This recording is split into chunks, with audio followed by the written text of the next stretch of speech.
Hello, this is Neal for this week's Railroader reading from the Garrett Public Library.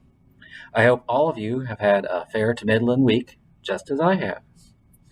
Perusing our catalog, I came across this book with an interesting title, My Grandmother Asked Me to Tell You She's Sorry, by author Fredrik Backman. Interesting because it is written from a viewpoint of an almost 8-year-old girl whose only friend is her grandmother. I'll begin at the beginning, the first chapter. Tobacco. Every 7-year-old deserves a superhero. That's just how it is. Anyone who doesn't agree needs their head examined. That's what Elsa's granny says, at least. Elsa is 7, going on 8. She knows she isn't especially good at being 7. She knows she's different. Her headmaster says she needs to fall into line in order to achieve a better fit with her peers. Other adults describe her as very grown up for her age.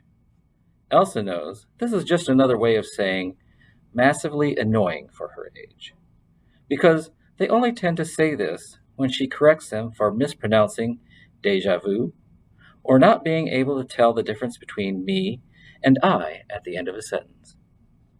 Smart Alex usually can't, hence the grown up for her age comment, generally said with a strained smile at her parents, as if she has a mental impairment, as if Elsa has shown them up by not being totally thick just because she's 7.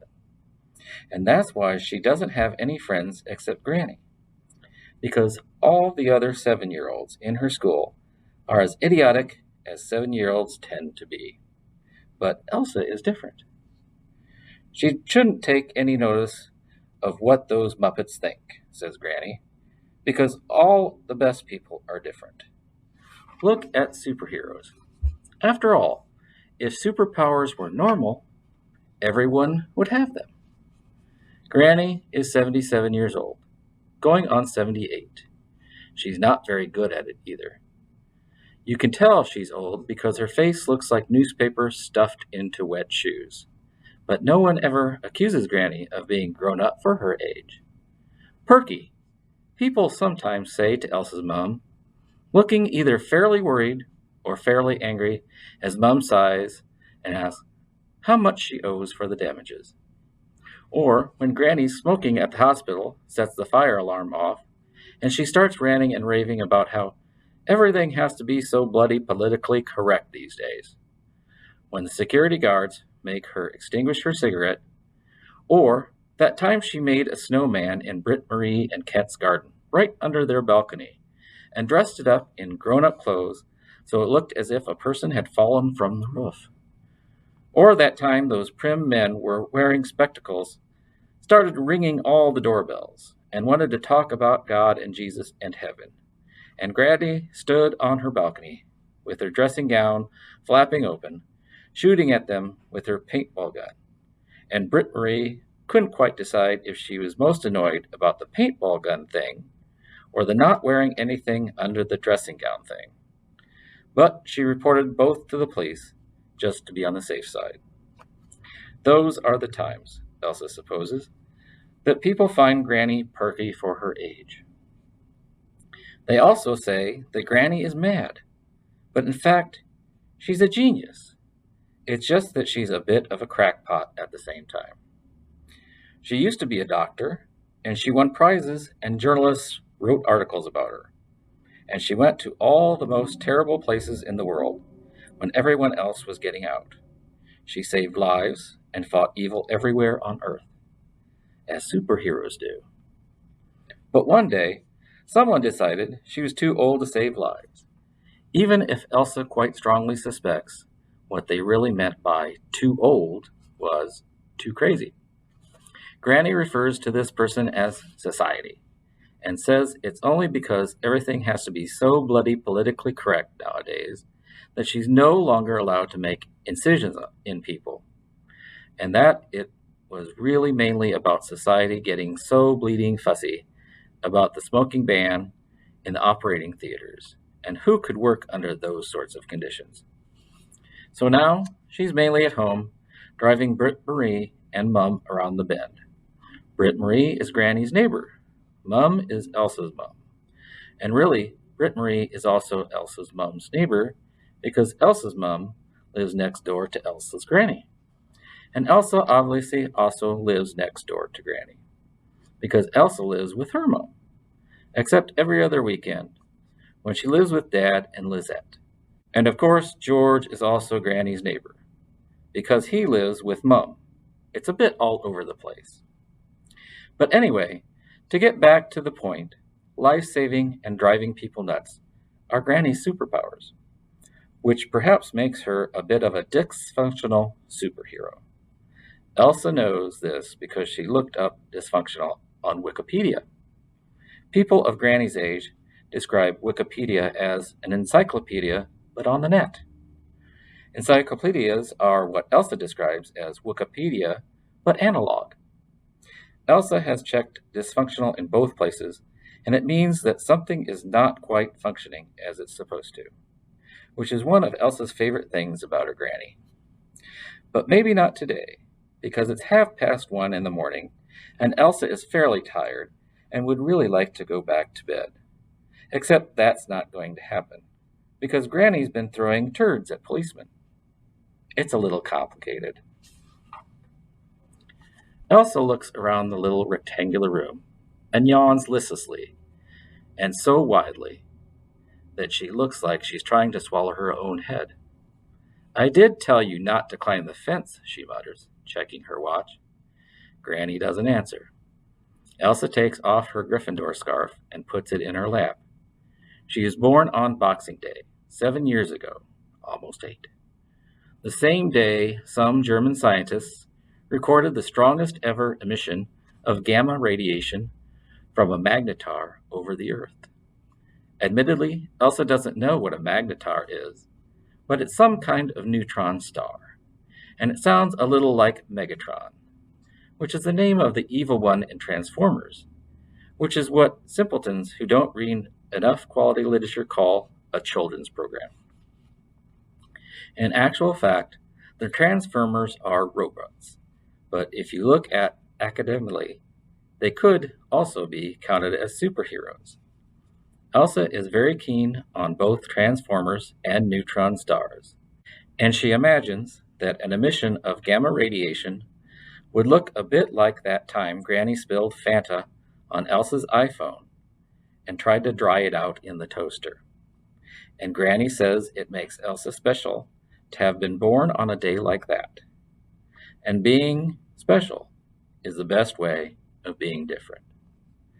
Granny is busy distributing small heaps of tobacco all over the wooden table in front of her and rolling them into rustling cigarette papers. "I said I told you not to climb the fence." Granny makes a snorting sound and searches the pockets of her much too large overcoat for a lighter. She doesn't seem to be taking any of this very seriously, mainly because she never seems to take anything seriously, except when she wants to smoke and can't find a lighter. "It was a tiny little fence, for God's sakes," she says breezily. "It's nothing to get worked up about." "Don't you for God's sakes me. You're the one who threw turds at the police." "Stop fussing. You sound like your mother. Do you have a lighter?" "I'm 7. "How long are you going to use that as an excuse? Until I'm not 7 anymore?" Granny mumbles something that sounds like, "Not a crime to ask, is it?" and continues rifling through her pockets. "I don't think you smoke in here, actually," Elsa informs her, sounding calmer now and fingering the long rip in the Gryffindor scarf. "Course you can smoke. We'll just open a window." Elsa looks skeptically at the windows. "I don't think they're the sort of windows that open." "Why not?" "They've got bars on them." Granny glares with dissatisfaction at the windows, and then at Elsa. "So now you can't even smoke at the police station? Jeez, it's like being in 1984. Elsa yawns again. "Can I borrow your phone?" "What for?" "To check something." "Where?" "Online." "You invest too much time on that internet stuff." "You mean spend." "I beg your pardon?" What I mean is, you don't use invest in that way. You wouldn't go around saying, I invested 2 hours in reading Harry Potter and the Sorcerer's Stone, would you? Granny just rolls her eyes and hands her the phone. Did you ever hear about the girl who blew up because she did too much thinking? The policeman who shuffles into the room looks very, very tired. I want to call my lawyer, Granny demands at once. I want to call my mom, Elsa demands at once. In that case, I want to call my lawyer first, Granny insists. The policeman sits down opposite them and fidgets with a little pile of papers. Your mother is on her way, he says to Elsa with a sigh. Granny makes the sort of dramatic gasp that only Granny knows how to do. Why did you call her? Are you mad? She protests, as if the policeman just told her he was going to leave Elsa in the forest to be raised by a pack of wolves. She'll be bloody livid. We have to call the child's legal guardian, the policeman explains calmly. I am also the child's legal guardian. I am the child's grandmother.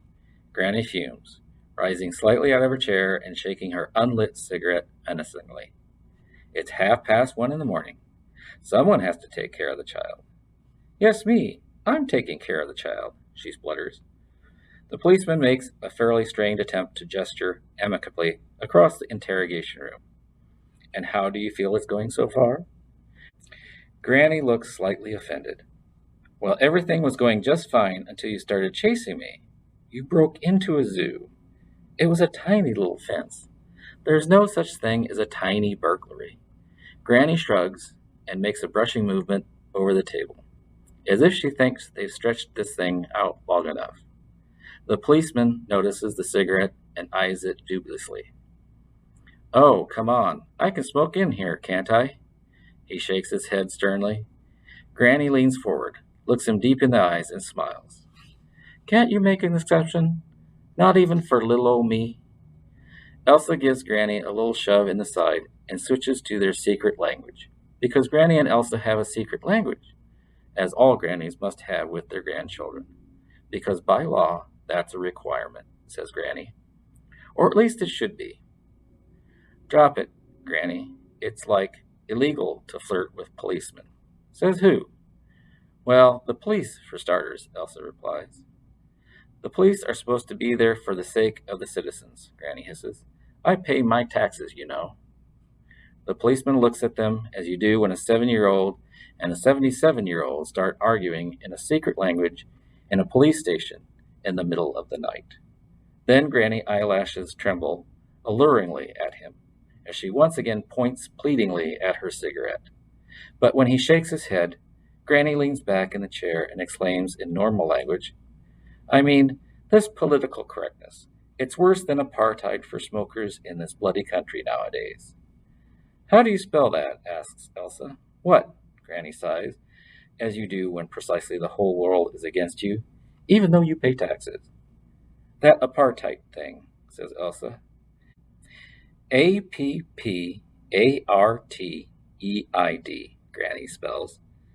Elsa immediately Googles it on Granny's phone. It takes her a few attempts. Granny's always been a terrible speller. Meanwhile, the policeman explains that they've decided to let them go, but Granny will be called in at a later date to explain the burglary and other aggravations. What aggravations? Driving illegally, to begin with. What do you mean, illegally? That's my car. I don't need permission to drive my own car, do I? No, replies the policeman patiently, but you need a driver's license. Granny throws out her arms in exasperation. She's just launched into another rant about this being a Big Brother society when Elsa whacks the phone sharply against the table. It's got nothing to do with that apartheid thing. You compared not being able to smoke with apartheid, and it's not the same thing at all. It's not even close. Granny waves her hand resignedly. I meant it was, more or less like that. It isn't at all. It was a metaphor, for God's sake. A bloody crap metaphor. How would you know? Wikipedia? Granny turns in defeat to the policeman. Do your children carry on like this? The policeman looks uncomfortable.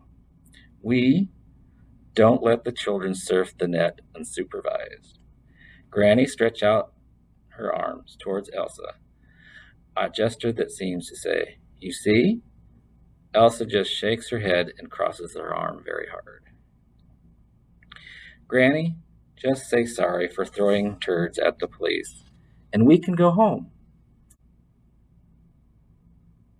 She snorts in the secret language, though still very expressly upset about that whole apartheid thing.